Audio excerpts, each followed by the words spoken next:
네, 오늘 3부 예배 올라오신 여러분을 주님의 이름으로 환영하고 축복합니다. 귀한 분들 계신 데서 인사하겠습니다. 한 주간 평안하셨습니까? 반갑습니다. 사랑합니다. 축복합니다. 네, 4층에도 사무실에도 환영하고 축복합니다. 성탄절이 그러고 보니까 벌써 이제 4일밖에 남지 않았습니다. 올해 성탄절 어떻게 준비하고 계십니까? 그리고 무엇을 기대하고 계십니까? 성탄절 발표회를 준비하는 분들은 이번에 어떻게 잘 발표를 할까? 또 우리 성가대는 이번에 칸타타를 어떻게 잘 발표를 할까? 여기에 관심이 있을 수도 있겠지요. 신약 성경 중에는 예수님의 탄생을 기록하고 있는 두 개의 복음서가 있습니다. 마태복음과 누가복음이죠. 마태복음 속에는 요셉의 이야기와 그리고 동방박사의 이야기가 기록되어 있습니다. 누가복음 속에는 마리아의 이야기 그리고 목자의 이야기가 이렇게 기록되어 있는 것을 보게 됩니다. 그런데 구약의 39권의 책 가운데 예수님의 탄생 그리고 예수님의 생애를 가장 많이 그리고 가장 독보적으로 기록해주고 있는 책은 단연 이사야라고 하는 책입니다. 이사야 66장 가운데 특별히 7장 그리고 9장에서는 예수 그리스도의 탄생을 자세히 묘사해주고 있고요. 그리고 40장에서는 예수님보다 6개월 먼저 와서 예수님을 안내한 가이드인 세례 요한의 사역에 대해서, 그리고 61장에서는 예수님이 이 땅에 오셔서 하시는 사역에 대해서 자세하게, 그리고 여러분 잘 아시는 53장은 예수님이 이 땅에 오셔서 십자가에 죽으시고 고난당하시는 이러한 상황을 기록해주고 있는 책이 바로 이사야라고 할 수 있습니다. 특별히 이사야는 세상을 위한 새로운 왕의 출현을 예언을 해주고 있는데요. 그 새로운 왕의 출현을 아기로부터 시작을 하고 있다는 것입니다. 그래서 이사야 7장 14절에 보라 처녀가 잉태하여 아기를 낳을 것이요 그 이름을 임마누엘이라 하리라. 이처럼 이사야는 하나님께서 친히 보이신 증거를 아하스 왕에게 오늘 이 말씀을 해주고 있는 것입니다. 그 아기의 이름, 새로운 시대에 또 새로운 세계를 실현할 새로운 왕의 이름은 임마누엘입니다. 히브리어로 임마누엘이라고 하는 뜻은 임은 함께라는 뜻입니다. 함께.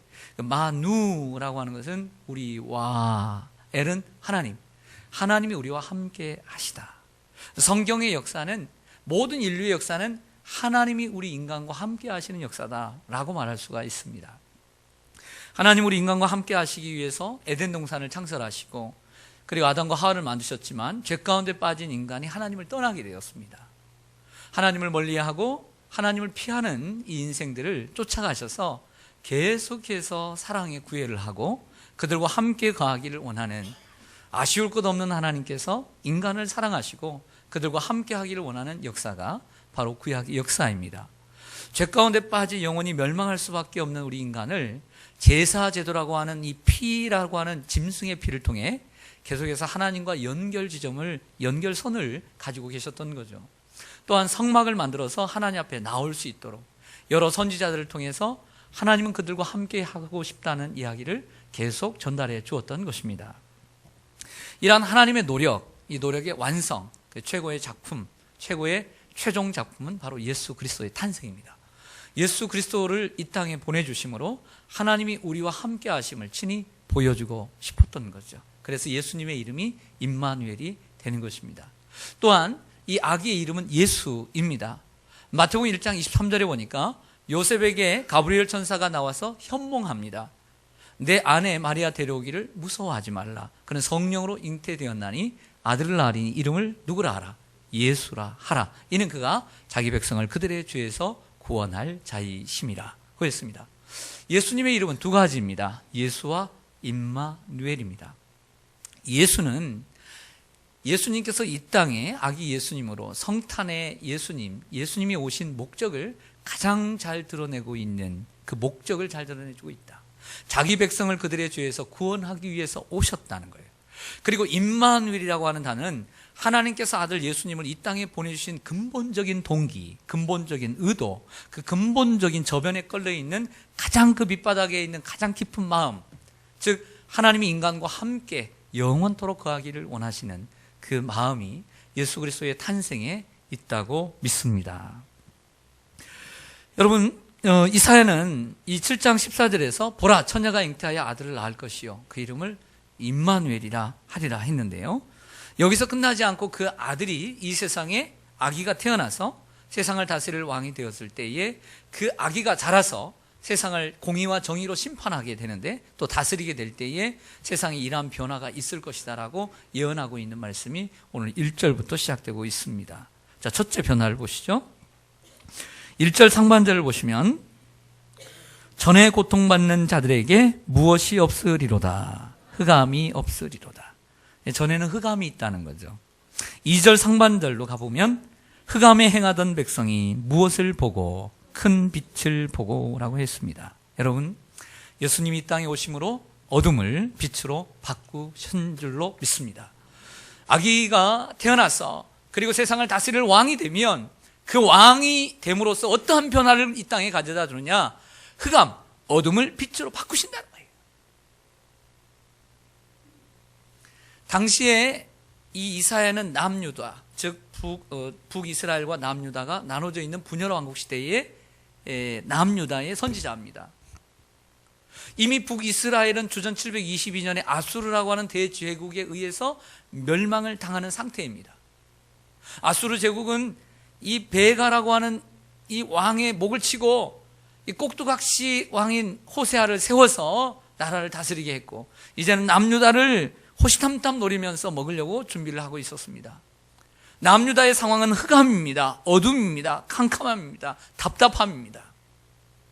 이때 새로운 왕이 세워져서 그 나라에 다시는 흑암이 없고 새로운 그 땅에 빛을 비추어 주신다 라고 말씀하고 있는 거죠.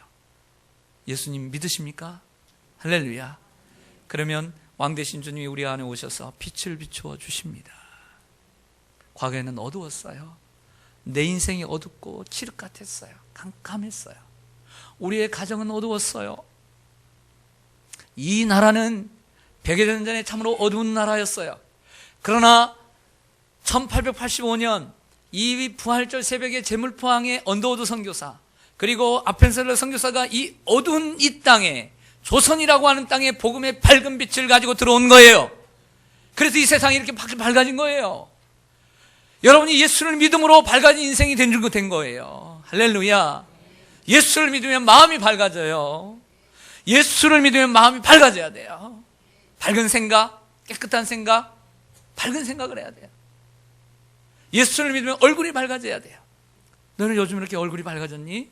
나 교회를 다닌다, 예수를 믿는다, 이렇게 얘기해야 돼요. 너는 왜 맨날 교회를 다니는데 하나님께 맡긴다고 하는데 네 얼굴이 왜 그러냐? 이런 일을 들으면 안 되는 거죠. 예수를 믿는 가정이 밝아져야 돼요. 어두웠던 가정, 맨날 싸우고 지지고 볶고 싸우는 그런 가정이 아니라 웃고 즐기면서 좀 개선이 돼야죠. 개선이. 교회도 밝아지고 사회도 밝아지고, 정말 우리가 예수를 믿는 사람이라면 밝아져야 될 줄로 믿습니다. 예수님을 믿는 분들, 어둠의 세력이 떠나가고 그리고 새로운 빛의 여명이 밝게 비출 줄로 믿습니다.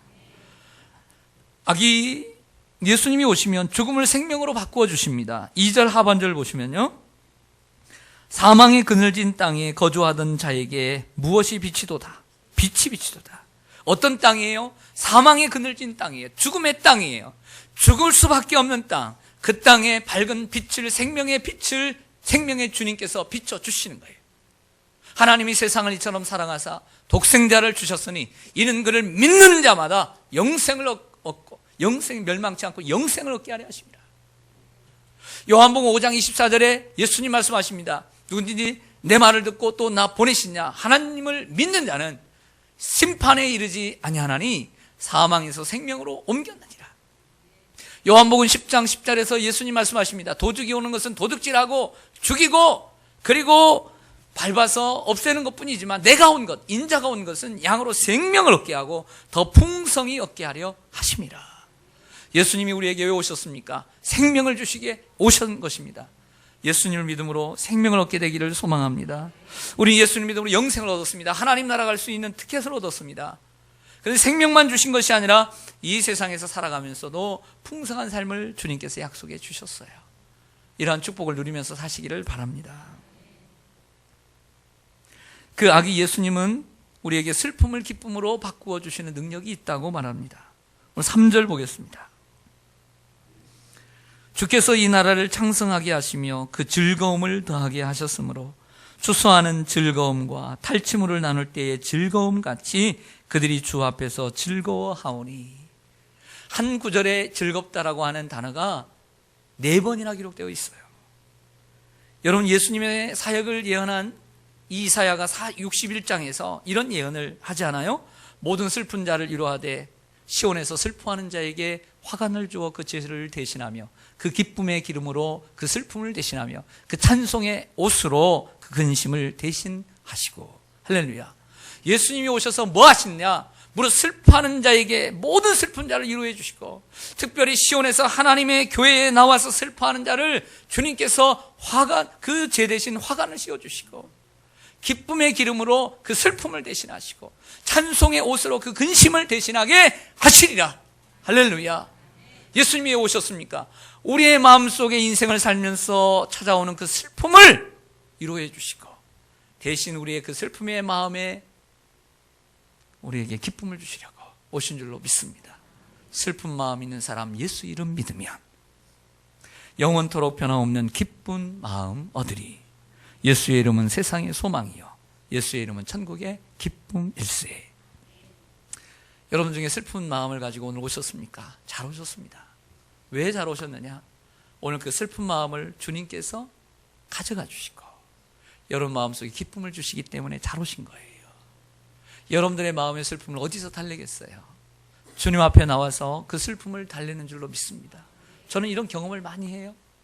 하나님 앞에 나오면 슬픔이 사라져요. 하나님 앞에 나와서 찬양을 하고 말씀을 듣고 기도하면 슬픔이 사라져요. 슬픔이. 주님이 왜 오셨습니까? 죄로 인해서 슬퍼할 수밖에 없는 우리의 인생에 기쁨을 주시려고 오신 줄로 믿습니다. 믿음이 있는 사람이 이 기쁨을 소유합니다. 예수님은 억압을 자유로 바꾸어 주셨습니다. 4절을 보시죠. 이는 그들이 무겁게 먼 멍에와 그들의 어깨의 채찍과 그 압제자와 막대기를 주께서 꺾으시되 미디안의 날과 같이 하셨음이니이다. 아멘. 이사야 61장 1절에서도 예수님이 이 땅에 오셔서 하시는 사역을 예언하면서 이사야는 포로된 자에게 자유를, 갇힌 자에게 노임을 선포하며 이렇게 말씀하고 있습니다. 서로 같은 말씀이죠. 아기가 태어나 자라서 정의와 공의로 세상을 다스리게 되면 이 땅에 멍해로 고통받는 이들, 바로 그들에게 자유를 선포하게 될 것이다 라고 말하고 있는 것입니다. 미디안의 날과 같이 하셨다는 것은 사사기 7장으로 거슬러 가야 됩니다. 미디안의 날이라는 것은 사사시대의 미디안이라고 하는 나라가 7년 동안 이스라엘을 억압했습니다. 다스렸죠. 고통스러웠어요. 그때 하나님은 작디 작은 이 기드온이라고 하는 사사를 세우셔서 300명의 이 용사를 가지고 그 미디안의 대군을 물리쳤어요. 아기 하나가 별것 같지 않아요. 별 일 없어 보이지만 결국에는 이 아이가 세상의 모든 억압들을 풀고 자유케 하고 해방시켜 주신다는 거예요. 여러분, 예수님은 십자가에 못 박혀 죽으심으로 우리의 죄의 멍에를 꺾어주시고 우리의 삶의 멍에들을 꺾어주신 줄로 믿습니다. 자유를 주시는 거예요. 해방을 주신 거예요. 정리를 하겠습니다. 예수님이 이 땅에 오심으로 어둠을 빛으로 바꾸시고 죽음을 생명으로 바꾸시고 슬픔을 기쁨으로 바꾸시고 억압을 자유로 바꿔주셨습니다. 이러한 은혜를 누리기를 소망합니다. 이걸 누려야 돼요. 누려야 되는 거예요. 할렐루야. 왜 못 누려요? 누리기를 축원합니다. 누려야 돼요. 누려. 그래서 말씀을 주신 거예요. 말씀 들으라고 주는 거 아니에요. 듣고 누리라는 거예요. 누려. 이사야는 계속해서 이 아기의 이야기를 계속해 갑니다. 이 아기 6절을 같이 보겠습니다. 이는 한 아기가 우리에게 낳고 우리에게 낳았어요. 한 아들을 우리에게 주신 바 되었는데 그 어깨에는 정사를 메었고 그의 이름은 기묘자라 모사라 전능하신 하나님이라 영존하시는 아버지라 평강의 왕이라 할 것임이니라. 아멘. 할렐루야. 한 아기가 우리에게 낳고 우리를 위해서, to us, 우리에게, for us, 우리를 위해, with us, 우리와 함께 하시기 위해서 아들이 오셨다는 거예요. 그 어깨에는 정사를 메었어요. 이 정사라고 하는 말은 영어 성경을 보니까 government, 정부라는 뜻인데 정부로 해석하면 안 돼요. 정부로 해석하면 안 돼요. 여기는 지배권, 통치권. 그 정사의 그 어깨에는 하나님께서 이 세상을 다스리는 지배와 그리고 지배할 수 있는, 통치할 수 있는 권한을 그 어깨에 주셨다는 거예요. 그분이 예수 그리스도다. 근데 그분에게는 네 가지 이름이 함께 따라오는데 그 네 가지 이름은 각각 히브리어 2개의 단어들로 합성화되어 있습니다. 첫째는 기묘자요 모사라고 되어 있습니다. 기묘, 기이하다. 모사, 제갈량처럼 옆에서 말을 잘 해주는 사람, 이겠죠. 그러나 영어 성경을 보니까 모든 영어 성경에 이 기묘자와 모사를 어떻게 기록하고 있느냐, 번역하고 있느냐, 원더풀 카운셀러, 훌륭한 상담자라고 다 번역되어 있어요. 기묘자와 모사 너무 힘들어요, 해석하기가. 쉽게 표현하자면 훌륭한 상담자인 거예요. 할렐루야. 예수님은 우리의 인생의 문제를 아시고 찾아오셔서 상담해 주시고 해결해 주시는 능력이 있는 줄로 믿습니다. 육체적인 문제, 몸이 아플 때 얼마나 힘들어요. 고통스럽잖아요. 정신적인 문제, 혼돈해요. 미쳐버리겠어요. 터져버릴 것 같아요. 정신적인 문제도. 영혼의 문제, 그것까지도 주님은 다 해결해 줄 수 있는 훌륭한 상담자라는 거예요. 예를 들어 요한복음 4장에 한 뜨거운 대낮에 광야길을 가다가 수가성에 가서 우물 곁에서 사마리아 여인을 하나 만났어요. 남들 다 오지 않는 낮에 왜 왔어요? 사람들의 눈길을 피하기 위해서. 창피하니까 물길로 온 거예요. 그 전에 5 남편이 있었는데 지금 그 남편 어디 간 데 없고 지금의 남자가 있긴데 그 남편이 아니에요. 인생을 그렇게 살았어요. 이 인생 어떻게 살아야 돼요? 어떻게 해결할 수 있어요? 여러분 해결해 주실 수 있어요? 저도 해결 못할 것 같아요. 그런데 예수님은 그를 만나주시고 대화해 주시고 그 인생의 문제가 목마름이라는 것을 아시고 영원히 목마르지 않는 샘인 예수 그리스도를 소개해 주심으로 그가 삶의 문제를 해결을 받고 그의 삶이 변화된 줄로 믿습니다. 요한복음 8장에 보면 가늠한 여인이 잡혔어요. 율법에 의하면 돌로 쳐 죽여야 돼요. 사람들이 그녀를 잡아서 끌어와서 사람들 광장 앞에 모여서 돌을 들어 치려고 합니다.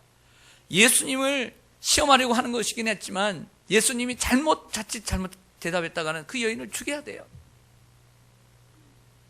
이 여인의 문제 누가 해결해 줍니까? 지금 생사의 기로에 서 있습니다. 죽을 수도 있어요. 살 수도 있어요. 그러나 예수님은 그 가운데서 죄 없는 자가 돌로 치라 하시며 그 여인도 살리고 자기도 살고 그리고 그 여인에게서 죄의 문제에서 해방시켜 주시고 새로운 삶의 길을 열어주신 줄로 믿습니다. 누가 할 수 있느냐 말이에요. 이 일을 누가 할 수 있어요? 여러분 할 수 있어요. 이 세상에 권력 있는 사람이 그 사람을 고칠 수 있어요.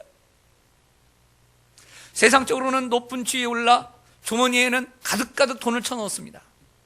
배부르게 먹고 큰 집에서 사는 한 사람이 있었어요.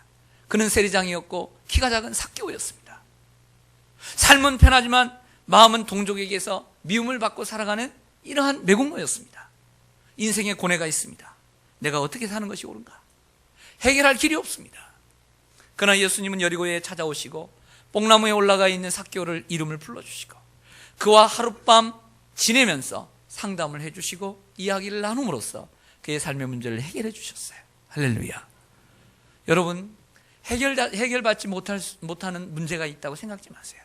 주님은 여러분들 가운데 오셔서 훌륭한 상담자가 되어주시고 해결자가 되어주실 줄로 믿습니다. 예수님은 전능하신 하나님이라 그랬습니다. 그 아기는 예수님은 신적인 능력을 갖고 태어났습니다. 어떤 학자들이 얘기한 것처럼 30살에 세례를 받을 때 성령으로 임했다 해서 그때 하나님이 된 게 아니에요. 예수님은 탄생하시면서 이미 하나님이셨고 완전한 인간이셨습니다. 완전한 하나님이시며 완전한 인간이시며 그리고 단 죄만 없으신, 이것이 바로 에베소 회의의 결론이에요. 칼케톤 회의의 결론이고, 사랑하는 여러분, 신성과 인성을 동시에 가지고 계시면서도 죄가 없으신 분, 전능하신 하나님, 신적인 권능을 가지고 계신 그 증거가 뭐예요? 복음을 증거하시면서 눈먼 자를 뜨게 하시고 앉은 병이를 일으키시며 그리고 문둥병을 깨끗하게 고쳐주시고 죽은 자를 살리시며 자연과 세계를 다스리시는 것을 보여주시기에 풍랑이는 그 풍랑을 잔잔케 하시고 먹을 것이 없어서 고단한 이들에게 오병이어로 5천 명을 먹이는 살리는 이러한 놀라운 역사를 일으켜 주신 줄로 믿습니다. 우리 주님에게는 불가능이 없습니다. 그러므로 우리도 내게 능력 주시는 자 안에서 내가 모든 것을 할 수 있다는 믿음을 갖고 주님의 능력을 구해야 될 줄로 믿습니다. 주님의 능력을 믿고 주님의 능력을 받아 능력 있는 삶을 사시기를 간절히 축원합니다. 세 번째로 영존하시는 아버지라 했습니다. 영존이라는 말은 영원히 존재한다 이런 뜻이겠죠. 그렇습니다. 요한복음 1장에 보면 태초에 말씀이 계시니라, 이 말씀은 로고스인데 이 말씀이 하나님과 함께 계셨으니 라고 했습니다. 즉 예수님은 이 세상에 뚝 떨어지면서부터 시작한 존재가 아니요, 이 세상이 있기 전에 영원 전에 하나님 태초에 그 태초에 하나님이 하나님과 함께 있었던 말씀이라는 거예요. 예수님은 시간 전에 영원히 계시는 분이십니다. 그리고 첫째 날을 만드시고 저녁이 되고 아침이 되니 이는 첫째 날이니라. 이 요미라고 하는 하루라고 하는 24시간은 하나님이 만드신 단어예요. 시간은 하나님이 만드셨어요. 그러므로 하나님은 시간의 주인이십니다. 시간에 매여 있지도 않으십니다. 시간 안에만 있는 것이 아니라 시간 밖에 초월해 계시며 또 그 안에 내재해 계시는 하나님이십니다. 예수님은 영존하시는 하나님이시다. 그러나 영존이라는 의미의 강조점이 있는 것이 아니라 바로 영존하신 아버지다. 그 아버지의 강조점이 있음을 보게 됩니다. 제가 하는 몇 구절을 인용을 하겠습니다. 빌립보서 2장 6절과 7절에 보면 예수님은 근본 하나님의 본체시나 하나님과 동등됨을 취할 것으로 여기지 아니하시고 오히려 자기를 비워 종의 형체를 가지사 사람들과 같이 되셨다. 하나님이신 거예요. 그런데 동등됨을 취하지 않고 하나님의 그 모습을 버리고 인간으로 오신 거예요.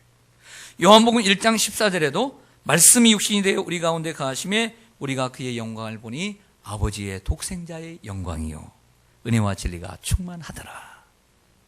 요한복음 1장 18절에도 본래 하나님을 본 사람이 없으되 아버지 품속에 있는 독생하신 하나님이 나타내셨느니라. 예수님이 하나님이라는 거예요. 하나님. 요한복음 14장에 빌립이 예수님께 이렇게 묻습니다. 예수님, 우리에게도 좀 하나님 아버지를 좀 보여주세요. 하나님 아버지를 좀 보여주세요. 당돌하죠. 그러나 얼마나 시원한 질문입니까? 우리에게도 하나님 좀 보여주세요. 예수님 뭐라고 대답한 줄 아세요? 빌립아, 네가 나와 함께 다닌 지가 얼마냐? 그런데 아직도 깨닫지 못하였느냐? 나를 본 자는 아버지를 보았거늘 어찌하여 아버지를 보이라 하느냐? 라고 말씀하셨어요. 예수님이 바로 영존하시는 아버지인 줄로 믿습니다. 예수님은 하나님의 모습, 하나님의 그 넓은 사랑을 우리에게 보여주시는 그런 모습으로 이 땅에 오신 것입니다. 마지막으로 이 아기는 자라서 평강의 왕이 된다라고 얘기하고 있습니다. 평화하면 로마죠.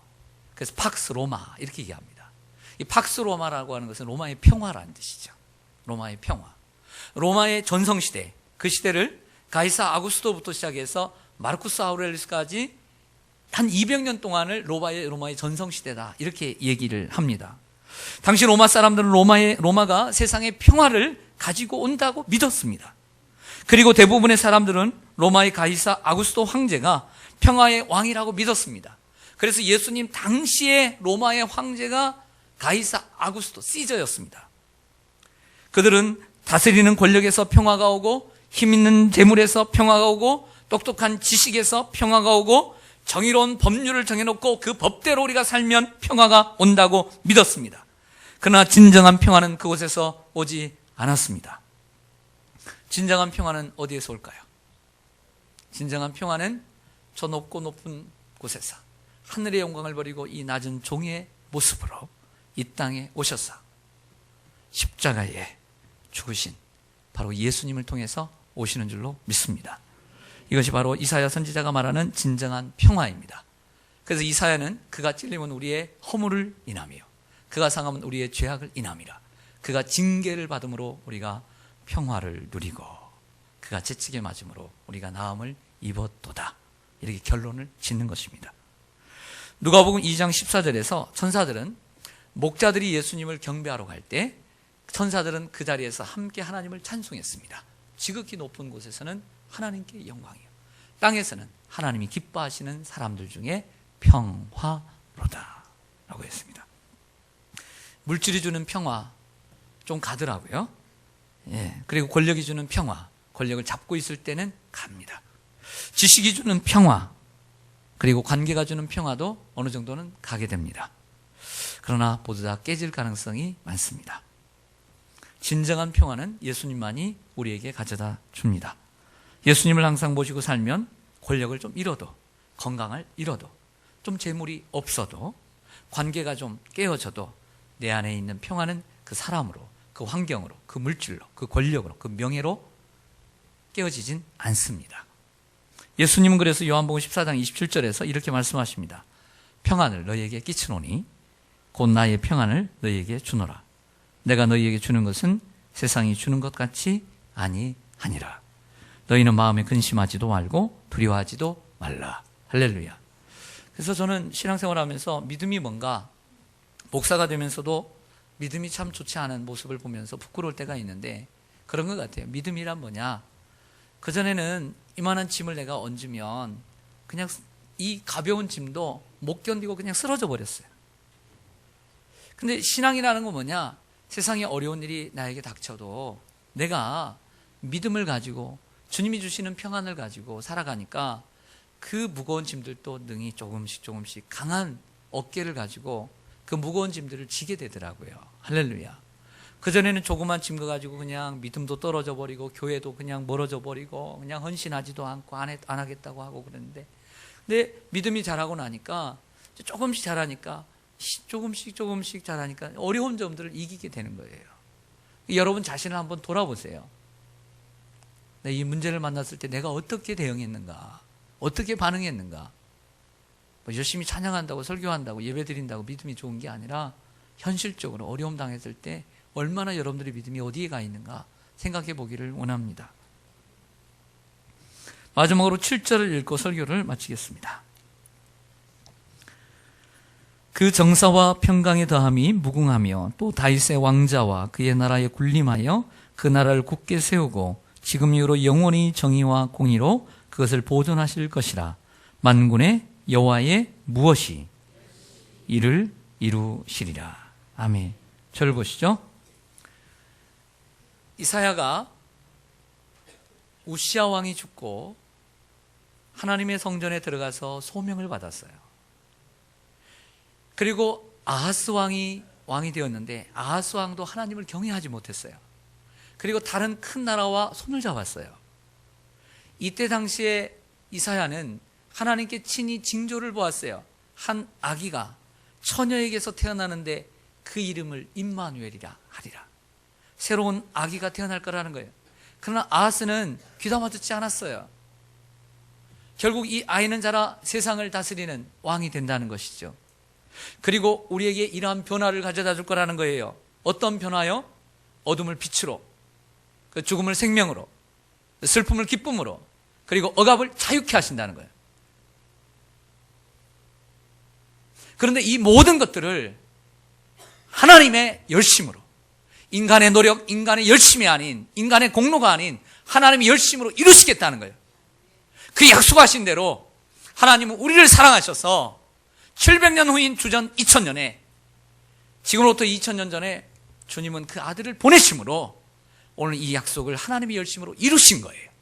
그 하나님의 열심이 결국엔 예수 그리스도의 오심으로 완성된 줄로 믿습니다. 우리는 그분을 믿어야 합니다. 그분을 어떤 분으로? 살아계신 하나님으로, 영존하시는 아버지로, 전능하신 하나님으로, 훌륭한 상담자로, 평강의 왕으로 모시고 살아야 될 줄로 믿습니다. 이러한 변화, 이러한 삶의 축복이 여러분들에게 임하기를 간절히 소망합니다. 아멘. 기도하겠습니다.